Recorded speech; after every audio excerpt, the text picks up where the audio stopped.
Buen día, hermanos. Feliz sábado para todos ustedes. Es un día muy especial. Si ustedes escuchan, tenemos música afuera, ¿sí? Pero gracias a Dios podemos estar en su casa para adorar, glorificar su nombre. Estamos aquí para oír la palabra de Dios y poder meditar en ella. Es por eso que en este encuentro que tenemos con Dios, en este lugar, la reverencia ante su presencia debe ser notoria. Entonces queremos extender a cada uno de ustedes una muy cordial bienvenida. Especialmente queremos hacerlo a las visitas. Hay muchas personas que nos visitan en esta iglesia. Solamente registramos dos a la entrada. Tenemos un hermano que nos visita desde Estados Unidos. Queremos darle la bienvenida a este hermano. Y también a una muy querida hermana que también nos visita desde Villa Libertador San Martín. Ella era miembro de nuestra iglesia y en este momento está visitándonos, ¿sí? Queremos pedir a estos dos hermanos que hemos nombrado que si se pueden poner de pie, por favor, de Estados Unidos y nuestra hermana de Villa Libertador San Martín. Saludémoslos. Bienvenidos, hermanos. Sí, siéntanse como en su casa. Esta es la casa de Dios.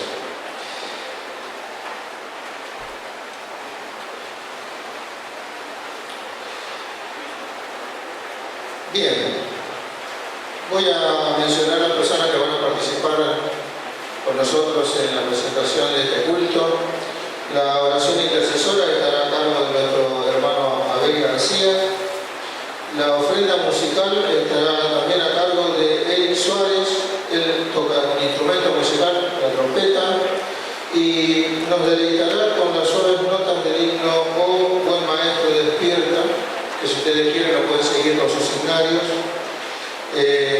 La última oración final del culto la tendrá nuestro hermano Carlos Acero, y la invocación que ustedes acaban de escuchar recién, que lamentablemente no salió con audio, y la predicación estará a cargo de nuestro hermano Abel García. Él es un hermano que nos está visitando, él es anciano de la iglesia de Quilmes y está trayéndonos la palabra de Dios en este día. El hermano es médico y es docente en la Universidad de La Plata. Bien, los diáconos y todo está dispuesto para comenzar con este culto de adoración a nuestro Dios, y lo vamos a hacer dando a Dios la parte que a Él le corresponde. ¿Sí? Tenemos nuestros diezmos y también nuestras ofrendas voluntarias. Pero antes de eso vamos a pedirle a los chicos de audio si nos pueden pasar el videíto de Probadile.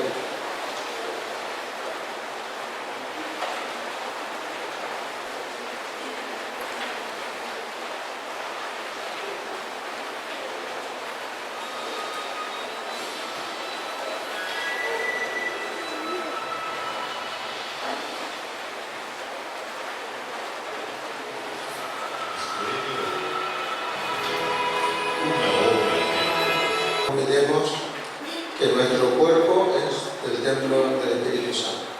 Vamos a inclinar nuestros rostros y vamos a orar. Querido Padre que moras en los altos cielos, te damos gracias, Señor, porque sabemos que a través de tu Santo Espíritu también estás en este lugar.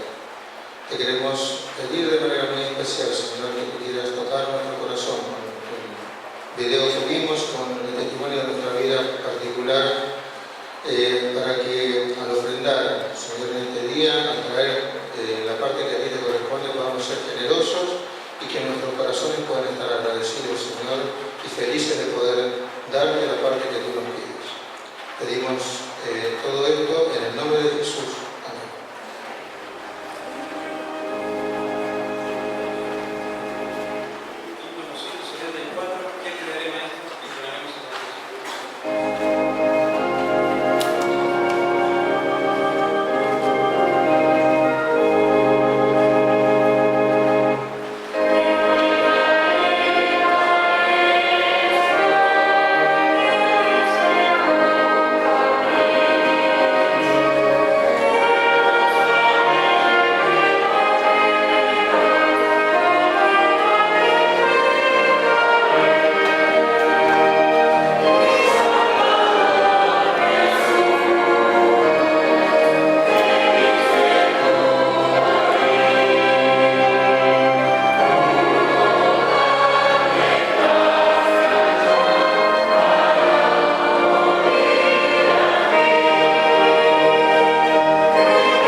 Padre Santo, Señor que estás en los cielos, gracias te damos, Señor, por esta oportunidad tan hermosa de poder estar en tu casa de oración en esta mañana.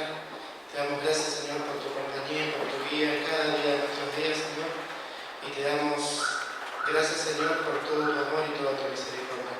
Te pedimos que abras nuestros corazones, Señor, a la de tu palabra, que unjas los labios del pastor, Señor, para que tu santa palabra quede grabada en nuestros corazones. Te lo pedimos no porque lo merezcamos, sino porque confiamos en tu amor y en tu poder. En el maravilloso nombre de nuestro amado Señor Jesús. Amén.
hermanos y hermanas. Feliz sábado. Quiero en primer lugar expresar mi gratitud a quien me ha invitado. Es la primera vez que vengo a predicar a la iglesia de Palermo. En verdad la última vez que estuve acá, estoy haciendo un poco de memoria, pero hace más de 20 años, que fue la última vez que estuve aquí en la iglesia. Y las veces que vine fue, entre otras cosas, a participar de algunos eventos, algunos concursos bíblicos o otro tipo de concursos que organizaba la ABO. Y era en la época en donde uno, como joven, tenía más disponibilidad o estábamos entusiasmados en todo ese tipo de actividades. Pero en verdad lo que les quiero decir es que siempre, para mí la iglesia de Palermo, al menos eso ha sido el pensamiento a través de todos estos años, ha sido una iglesia modelo. La vi siempre como una iglesia principista. Espero que siga siendo así y que lo sea por siempre. Y la verdad que uno, cuando es invitado para predicar, uno siempre se pregunta qué cosas puedo decir de aquella iglesia de la cual yo creo que es una iglesia modelo, que sus miembros han sido para mí hombres y mujeres de principios. Entonces es un poco difícil para aquel que no conoce a la feligresía. De todos modos, hermanos, cuando uno le pide a Dios que lo oriente, que lo dirija, uno viene con el convencimiento de expresar las Sagradas Escrituras. Y ese es el objetivo en este momento. Y si es así, estoy convencido que no voy a fracasar. ¿Por qué? Porque ustedes han venido aquí para escuchar la palabra de Dios.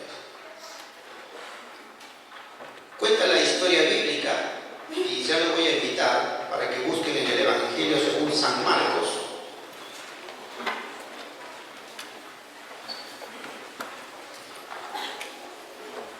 Este Evangelio fue escrito por Juan Marcos, sobrino de Bernabé. Se cree que en la casa de Juan Marcos es donde estuvo el aposento alto. Marcos en realidad es un apellido, ¿sí? Juan Marcos era un joven que ocasionó diferencias de opiniones entre Bernabé, su tío, y Pablo. Él escribió no por visión propia, porque no fue un discípulo directo que estuvo al lado de Jesús, como lo fueron nosotros, como fue Pedro, por ejemplo. Pero sí aprendió porque estuvo con Pedro también. Y entonces cuando él empieza a escribir el Evangelio, refiere lo que le habían contado. Y sin duda, algunas cosas quedaron más grabadas que otras. Y cuando él empieza a escribir, detalla algunas cosas que otros evangelistas no refieren. San Marcos capítulo 2, versículo 1. Las Escrituras dicen: entró Jesús otra vez en Capernaum después de algunos días, y corrió la voz de que estaba en casa. Ahí nomás. Juan Marcos dice que entró Jesús otra vez, queriendo darnos a entender que ya Jesús había estado en Capernaum.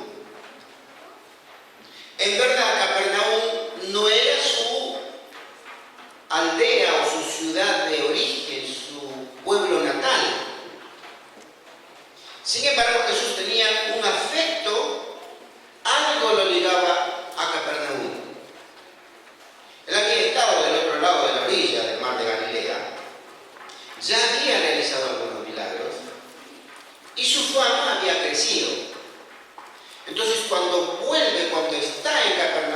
dice San Marcos, paso Capernaum. Caper significa aldea.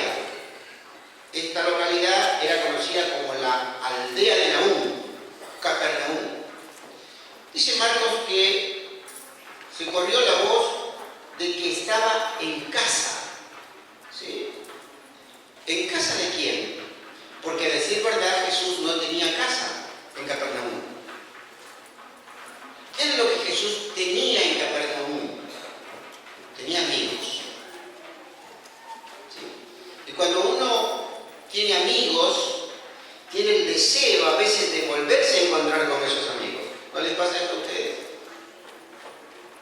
A veces por razones circunstanciales de la vida, uno deja su parentela. Quiero contarles que yo soy de Perú. Vine a los 15 años aproximadamente y estuve radicado en la ciudad de La Plata. Hace 10 años que me mudé de La Plata a Quilmes y a decir verdad, la ciudad de La Plata se constituyó en mi pueblo, mi ciudad, la adquirí como una ciudad propia y extraño la ciudad de La Plata. Tengo amigos en la ciudad de La Plata. Y a veces deseo volver a la ciudad de La Plata. A Jesús le pasaba lo mismo. Él quería volver a Capernaum y de hecho volvió. Y Marcos registra este momento en que vuelve. A veces es bueno, hermanas y hermanos, tener amigos.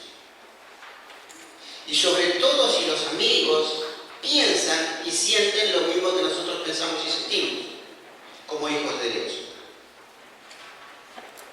Porque a veces en el transcurso de la vida nos podemos encontrar con aquellos que podrían ser compañeros o amigos que nos pueden llevar por otro sendero. Lo llamativo es que Marcos dice en el versículo 2 que se reunieron muchos en la casa que estaba en Capernaum. ¿La casa de quién? La casa de Pedro. Ahora, reflexionemos un poco. Pedro, ¿qué era? Pedro era un pescador. Tenía un microemprendimiento, tenía una microempresa, ¿sí? Así que imagínense que Pedro evidentemente tendría una casa no tan pequeña, tampoco tenía una casa lujosa. Las casas de aquel entonces eran casas relativamente pequeñas, tenían puertas muy estrechas, a veces tenían algunas una escalera al costado para llegar a la terraza, al techo. Algunas de esas casas estaban elaboradas con tejas, eran casas, diríamos, planas. Ustedes imagínense a Pedro en una casa relativamente pequeña o relativamente grande o mediana, porque él tenía la necesidad de poner sus redes, poner todo lo que tenía que ver con la pesca, pero además tenía que tener todo lo necesario para lo que uno tiene en la casa. Así que estando en la casa de Pedro, Jesús, dice Marcos, que se reunieron muchos, tanto que ya no quedaba sitio ni aún delante de la puerta, y les hablaba la palabra. Qué hermoso, hermano. Qué hermoso es entender y saber que cuando uno se reúne es para escuchar la palabra de Dios. Qué lindo que ustedes hayan venido hoy, un día de lluvia, para escuchar la palabra de Dios. Los felicito, ¿no? En tiempos en donde de pronto las iglesias se encuentran vacías. Hoy me decía Antonio que vuestra iglesia se llena los sábados. Hermanos, hay iglesias en donde hay tantos bancos vacíos que uno se sorprende cuando compara con algunos eventos no religiosos, que a veces hay necesidad hasta de poner, a ver, le doy un ejemplo, un partido de fútbol o un festival de rock. A veces hay necesidad de poner vallas de contención unas cuadras antes por la cantidad de gente que va a esos eventos. Y Tristemente nuestras iglesias a veces tienen bancos vacíos. Ahora, en este hecho, Marcos nos está diciendo que habían ido muchos a la casa,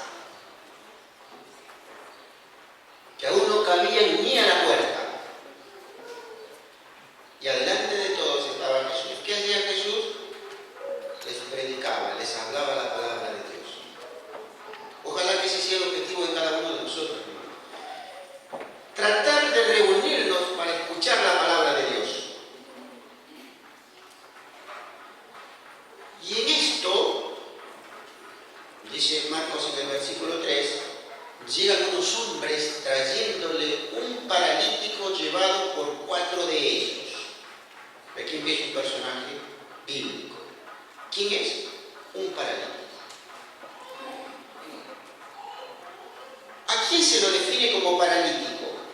A aquella persona que tiene una dificultad motora o sensitiva de alguna parte de nuestro cuerpo, del cuerpo. Hay diferentes tipos de parálisis. Por ejemplo, las parálisis faciales son aquellas que afectan la mitad de la cara, donde de pronto tiene la otra mitad totalmente desviada, se le desvía la comisura labial, no puede cerrar el ojo. Cuando uno intenta cerrar el ojo se cierra uno, pero el de la parálisis no. En la frente, si uno tiene arrugas, en la frente se nota que en un sector nada más hay arrugas, del otro no. Y esto como consecuencia ya sea de diferentes causas virales, bacterianas o inclusive por el frío. Doy el ejemplo de a veces cuando uno abre el freezer de la heladera, al abrir el freezer de frente, al estar con el cuerpo en calor, ese golpe de frío puede producir una parálisis facial. Hay una parálisis, por ejemplo, de la mitad del cuerpo, ¿sí? No solamente de la cara, sino también del brazo, del miembro inferior. Eso se llama hemiplegia. Plejía es parálisis, la imposibilidad de poder mover alguna parte del cuerpo. Una hemiplegia puede ser causada por una hemorragia dentro del cerebro, un accidente cerebrovascular, un ACV. Puede ser causada por una crisis hipertensiva, porque alguien se puso nervioso o ansioso. Es bueno tener en cuenta eso. También se puede producir parálisis a nivel de los miembros inferiores. Es decir, uno no puede movilizar los miembros inferiores. Eso se llama paraplegia. Productos por virus muchas veces, o por mecanismos traumáticos. Un traumatismo a nivel de la columna, en la mitad del cuerpo para abajo, puede producir una lesión de la médula y dejar al paciente con una plejía, una paraplegia. Pero también está la parálisis de los miembros superiores más los miembros inferiores. Eso se llama cuadriplegia, es decir, no podemos mover los brazos ni las piernas. Por lo tanto, va a ser imposible que nos desplacemos. Yo tengo el recuerdo de la infancia de niño, haber visto a una persona de mi pueblo que tenía parálisis de los miembros inferiores. Pero lo que me llamaba la atención de ese hombre es que para él no era una dificultad el tener que desplazarse. ¿Por qué? Porque le habían construido un carrito con rulemanes y él se desplazaba donde él quería, avanzaba con los brazos, pero llegaba a determinados lugares. No dependía de nadie. ¿Sí? ¿Por qué cuento esto? Porque la historia bíblica dice que llegaron a la casa allí en Capernaum, donde estaba Jesús predicando la palabra, 4 llevando al paralítico. Lo que me hace pensar que no era un niño, porque a un niño se lo puede llevar en brazos. Si necesitaba de 4, evidentemente era alguien grande, o era un joven pesado. Ahora, qué hermoso, hermano, porque Marcos dice que lo llevaban 4. ¿Quiénes eran esos 4? ¿Y cómo hizo el paralítico para poder convencer a esos 4 para que lo llevaran a Jesús? ¿Y por qué pidió el paralítico que fuera llevado a Jesús? Quiero leerles lo que escribió Elena de White en el libro el deseado de todas las gentes en la página 232 a propósito del paralítico. Su enfermedad era resultado de una vida de pecado. Entonces ahí yo me pongo mal.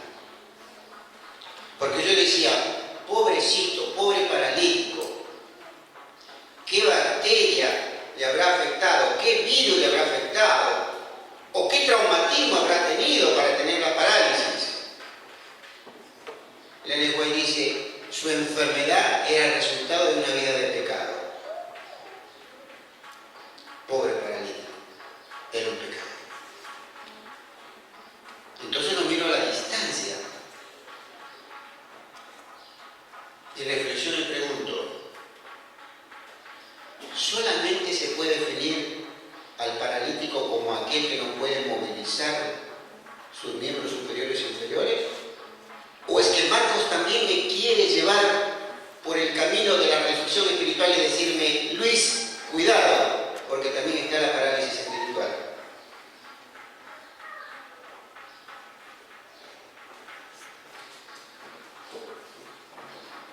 Mucho antes, su enfermedad era resultado entonces de una vida de pecado y sus sufrimientos, el paralítico, eran amargados por el remordimiento. ¿Qué situación, hermanos y hermanas? No solamente que era un paralítico, sino que además era una persona amargada. ¿Se han encontrado ustedes alguna vez con una persona amargada? Es difícil un trato con una persona amargada. Y si hablamos del remordimiento que a veces tienen algunas personas, más aún, cuesta en la vida de la relación estar con un amargado, con alguien con remordimientos. Ahora, así parece que era el paralítico. ¿Y cómo soy yo en mi vida? ¿No soy un amargado? ¿No tengo remordimiento en mi corazón? Lo cierto es que este paralítico tuvo la bendición de tener amigos. Porque estos amigos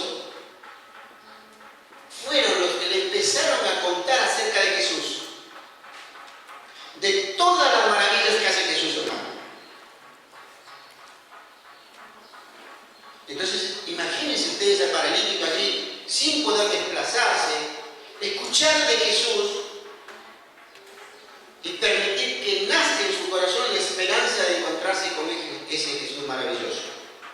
Ese Jesús que hace milagros. Ese Jesús que hace de lo imposible para los hombres, lo posible para Dios.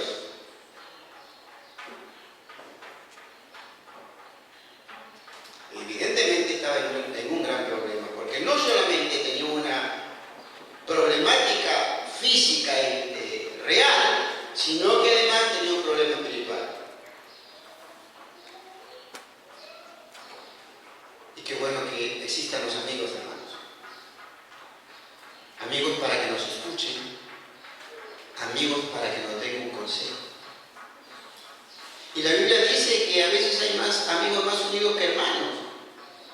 Y ojalá que ustedes, entre ustedes, sean amigos. Porque los únicos que van a llegar a la Nueva Jerusalén son los que acá en la tierra sean amigos.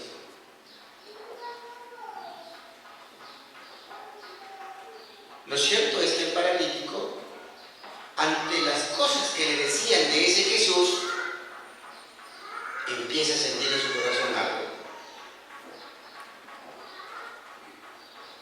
Y cuando uno empieza a sentir en el corazón, lo está sintiendo en la conciencia. Y cuando lo siente, no es que uno tenga una vida espiritual basada en las emociones y en los sentimientos. No. Si el paralítico escuchó a los amigos, era porque Dios, a través del Espíritu Santo, estaba tocando la voz en la conciencia de ese paralítico. Y si ustedes vinieron esta mañana, a pesar de la lluvia, yo los felicito porque lo hayan hecho. Pero Dios les ha permitido venir esta mañana. Por alguna razón. Nada en la vida espiritual sucede por casualidad. Nada. La verdad, hermanos y hermanas, queridos jóvenes, es una dificultad grande la que tiene este paralítico. ¿Será que Jesús puede hacer algo por él?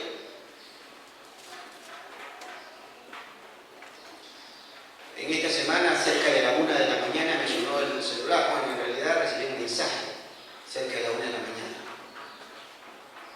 Me llamó la atención. Bueno, a veces en mi profesión me pueden llamar a cualquier hora, pero cuando miro, me decían: Luis, por favor, decime el título del sermón y el segundo himno. Disculpa la hora. Y en ese momento dije: ¿qué título le doy al sermón? Bueno, ustedes en el boletín ya lo tienen, ¿verdad? Imposible. Imposible pensar a la 1 de la mañana qué título.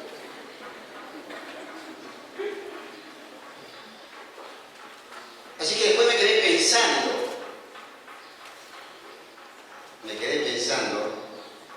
en el hermano que evidentemente no importa la hora, estaba preocupado por su responsabilidad dentro de la iglesia. Y pensaba en eso de imposible, hermanos. Y a veces en la vida del ser humano y en la vida del creyente, en el Hijo de Dios, a veces suceden cosas que parece que son imposibles. Pero con seguridad y con certeza, siempre son posibles para Dios. Pero uno necesita de algo. ¿De qué? Porque no somos robots espirituales. Uno necesita ser consciente de su realidad, de su presente, de su pasado y ver cómo se perfila el futuro. Tomado de la mano del Señor. Y necesita de fe. Necesita creer, hermanos, en eso. Y el paralítico necesitaba de fe, necesitaba creer que ese Jesús del cual los amigos le estaban hablando podía hacer algo en su vida.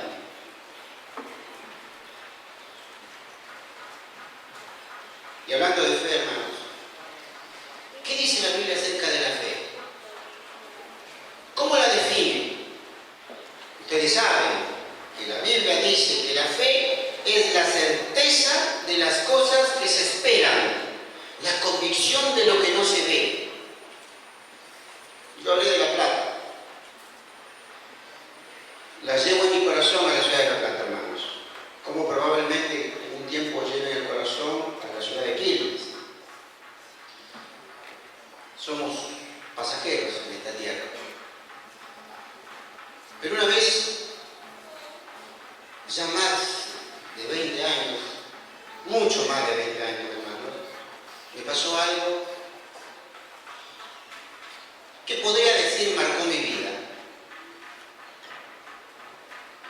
Yo estaba como estudiante en La Plata, estaba todavía en la facultad, era jovencito, me sentaba, siempre tenía un lugar, siempre me sentaba al lado de la pared. Y uno a veces como que ocupa un lugar, ¿verdad?, en la iglesia, y uno piensa: a ver dónde está el hermano Hugo, y ya sabe que el hermano Hugo está sentado por allí. Y uno dice: ¿dónde está el hermano Luis? Y sabe que el hermano Luis está sentado por allí. ¿Dónde está el hermano Antonio? Y sabe que el hermano Antonio está sentado allí. Son los nombres que me pude aprender esta mañana, porque hay varios Hugo y varios Luis, me dije. Bueno, Luis García, en la iglesia de La Plata, cuando jovencito, se sentaba también en un lugar, pero era el lado del banco, ahí está el hermano, pegado a la pared. Y no es que yo era propietario, había adquirido por derecho propio ese lugar. No, hermano. Yo era estudiante, mi familia estaba en Perú, imposibilitada de ayudarme económicamente. Yo tenía que trabajar, estudiar y estar en la iglesia. O estar en la iglesia, estudiar y trabajar. Y a veces no alcanzaba ni para comer, ni pensar en cambiarse de zapatos seguido. Yo tenía un solo par de zapatos, hermano. ¿Saben por qué me sentaba ahí al costadito? Porque ocurría que nos teníamos que poner de rodillas. Yo tenía que arrodillarme con la planta del pie que mirara hacia la pared por los agujeros que tenía la planta del zapato.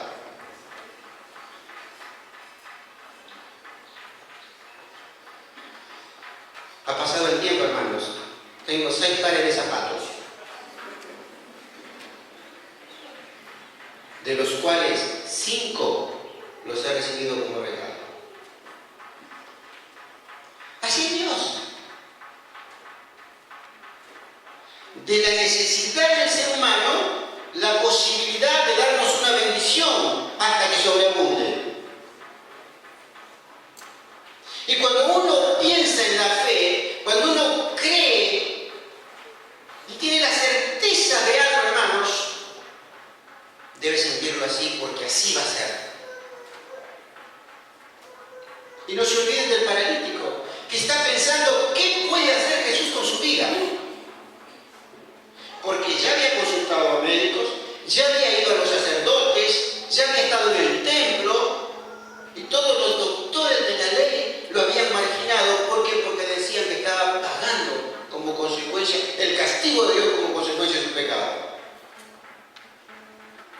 Así son algunos seres humanos. Pero estando en La Plata, hermanos, hablando de la fe, en medio de mis necesidades, un día fuimos a vivir, vivíamos en una pensión que quedaba a 4 cuadras de la iglesia. En la habitación éramos 4 jóvenes adventistas. Y llegó un fin de semana largo y el pastor tenía por costumbre llevarnos a otra iglesia que quedaba en la ciudad de Dolores. Y nosotros ahí íbamos. ¿Por qué? Porque hacíamos trabajo misionero, así como los caleros. Hacíamos trabajo misionero, viajábamos gratis y además los hermanos de Dolores nos reatendían muy bien. Comíamos y todo. Y nos quedábamos ahí hasta el domingo y todo lo demás. Era para nosotros una felicidad, un fin de semana hermoso. Pero ¿qué pasó, hermanos? Llegó ese fin de semana y a mí el pastor no me llevó. No porque no quisiera, ¿no? No me tocó a mí. Me quedé solo. En la habitación de los jóvenes adventistas. Porque había muchas habitaciones en esa pensión de jóvenes estudiantes que no eran adventistas. Pero eran jóvenes estudiantes. Y como era fin de semana largo, se habían ido a sus casas al interior de la provincia de Buenos Aires, o muchos eran de Entre Ríos. Lo cierto es que estando yo solo, ese día, un viernes, tenía necesidad de comer, hermanos. Y la verdad que cuando uno tiene deseos de comer, es difícil cuando no tiene qué comer. Así que estando solo allí en la habitación, bueno, empecé a sentirme mal, alejado de mi parentela, de mis afectos. Pensé, hoy es viernes, mañana están los hermanos en la iglesia. Y entonces nació en mí esa certeza de las cosas que se esperan.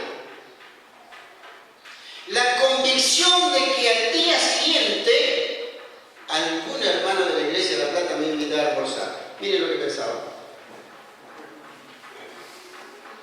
Y ustedes, hermanos, si me preguntan qué es fe, eso que yo sentía era fe. Nadie me puede quitar ese pensamiento, hermanos, porque yo tenía la convicción, tenía la certeza que al día siguiente yo iba a comer.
Hasta que dijo, bueno Luis, nos vemos en la sociedad de jóvenes. Y se fue. Y yo me quedé teniendo como compañía el silencio y la frialdad de esas columnas de la iglesia. ¿Y dónde está mi fe? ¿Y dónde está la respuesta de Dios? Digo, ¿dónde está Dios cuando yo lo necesito? Así que hermanos, volví a mi pensión, esas 4 cuadras, imagínense, cabizbajo, mirando las baldosas, sin deseo de nada, pensando, vaya a saber en qué. Entré despacio, despacio a mi pensión. Subí la escalera. ¿Por qué despacio, hermano? Porque la dueña de la pensión era una mujer de temperamento y de carácter. Para ablandar su forma de ser, nosotros le decíamos chichita.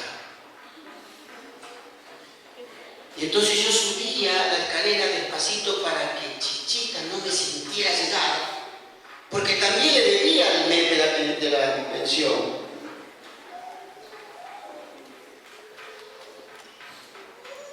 Entré a mi habitación y solo me acompañaba el silencio y el dolor. Y así me acordaba cuántas veces se lo digo a los niños. ¿Cuántas veces en mi casa rechazaba un pan duro? ¿Cuántas veces no quería comer porque la comida tenía mucha cebolla? O tenía mucho de algo o le faltaba algo.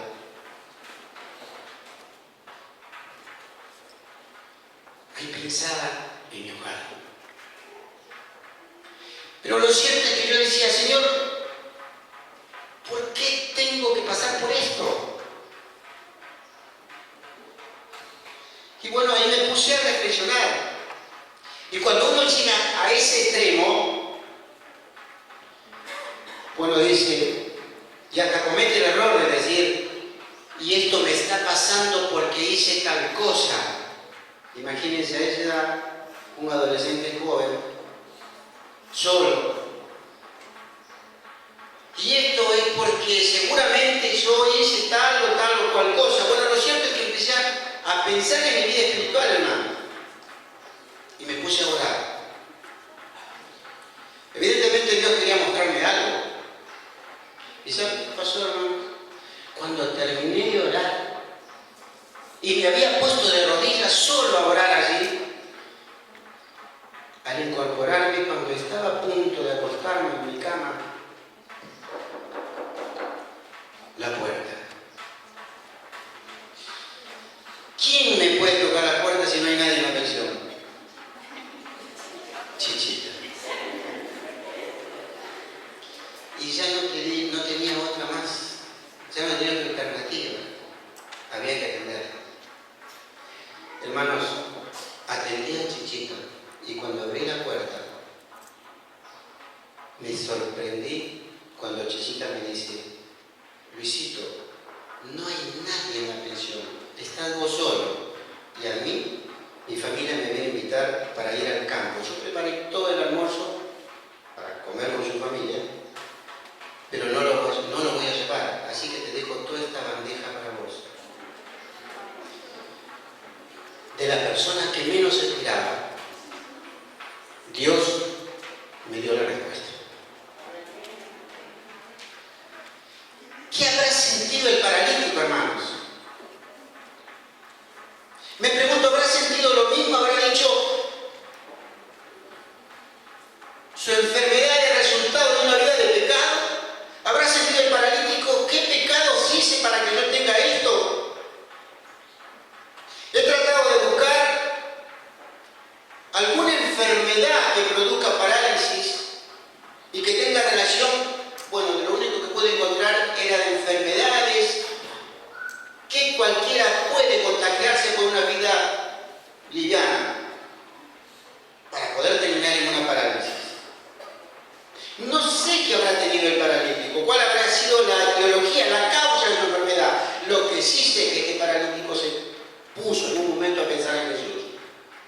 surgió en él la convicción de lo que no se ve, la esperanza de algo, hermanos.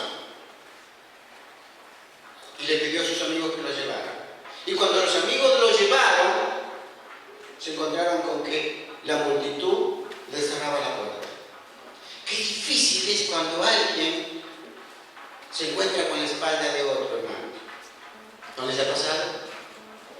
Qué difícil, hermano. Y el paralítico, me imagino, habrá llegado a la puerta donde estaba Jesús, su única esperanza. Y al encontrar la puerta bloqueada porque nadie le daba paso, se me ocurre pensar que el paralítico habrá dicho: pero Señor, ¿por qué esto? Estoy tan cerca de la bendición. ¿Y qué hicieron los amigos, hermano? Los amigos fueron, subieron y rompieron el techo. ¿El techo de quién? ¿De la casa de quién? De la casa de Pedro. ¿Qué habrá sentido Pedro cuando le rompen la casa? Hoy en la escuela sabática una hermana me dijo: hermano, vamos que corremos el banco para adelante. Y yo me sentí un poquito, a ver si alguien me dice: no, acá quise tirar un tillo, agarro el florero, lo pongo en otro lado y empiezo a hacer cambios siendo el lugar extraño. Se sentía incómodo. Imagínense Pedro, que digamos, no era ni dulce, ni tierno, ni cariñoso. Sin embargo, allí estaba Jesús y allí estaba Pedro. Pero había alguien más todavía, porque era una multitud. Miren lo que dice Elena de Cuay respecto a quienes estaban allí. Jesús estaba enseñando en la casa de Pedro. Leo en el Deseo de todas las gentes, página 233. Según su costumbre, los discípulos estaban sentados alrededor de él, y los fariseos y doctores de la ley estaban sentados, fariseos y doctores de la ley, los cuales habían venido de todas las aldeas de Galilea y de Judea y de Jerusalén, o sea que era una multitud, hermanos. Pero no solamente estaban ellos. Habían venido como espías, o sea que ahí había, mientras Jesús predicaba, gente que había ido a espiar. Fuera del círculo de estos oficiales se hallaba la turba multa, compuesta de... ¿Quieren saber quiénes estaban? ¿Quieren saberlo? Dijimos que ahí estaba Jesús, estaban los discípulos, estaban los escribas, los fariseos, los doctores de la ley, pero también estaban los ansiosos. Entonces ahora yo me quisiera sentar allá y decir: ¿seré yo el ansioso? ¿Quiénes más estaban? Los reverentes, los curiosos y los incrédulos. Estaban representadas diversas nacionalidades y toda la escala social. O sea, estábamos todos. Imagínense, descienden a un paralítico y lo ponen delante de Jesús. ¿Y saben qué hizo Jesús, hermano? Versículo 5. Al ver Jesús la fe de ellos, dijo al paralítico: hijo, tus pecados te son perdonados. ¿Cómo? Si en realidad lo que nosotros buscamos es que el paralítico sea curado de su enfermedad, que el paralítico salga caminando. Jesús le dijo: hijo, tus pecados te son perdonados. ¿Es posible eso? Es posible, hermano. Porque ¿saben qué? La mayor necesidad del hombre y de la mujer de este mundo es que Jesús perdone su corazón de pecado. Y si hay una parálisis, si hay una enfermedad, si hay un problema, Jesús también se va a encargar de esa enfermedad y de ese problema. Por lo tanto, aquí tenemos la historia de un hombre que tenía un problema físico, pero también un problema espiritual. Donde surgen amigos, donde surgen compañeros, y donde el Espíritu de Dios va tocando el corazón de este pobre necesitado. Y ante la necesidad, Jesús le va a dar la espalda, como esa multitud que no dejaba pasar al paralítico. ¿Qué va a hacer Jesús con mi vida? Pregunto, ¿cuál es la necesidad que hay en tu vida, hermanos?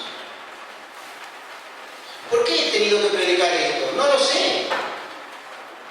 Lo que sí sé, hermanos, es que ustedes esta mañana han escuchado esta predicación en donde se ve a un hombre necesitado, a un paralítico, que tenía un problema real, evidente, ante los ojos de los demás. Pero ante los ojos de Dios tenía un problema espiritual, además. Entonces, digo, ¿será que Dios va a perdonar mi vida de pecado como perdonó al paralítico? Seguro, hermanos. Porque Dios no solamente perdona pecados, sino que además soluciona tu problema físico, si se quiere.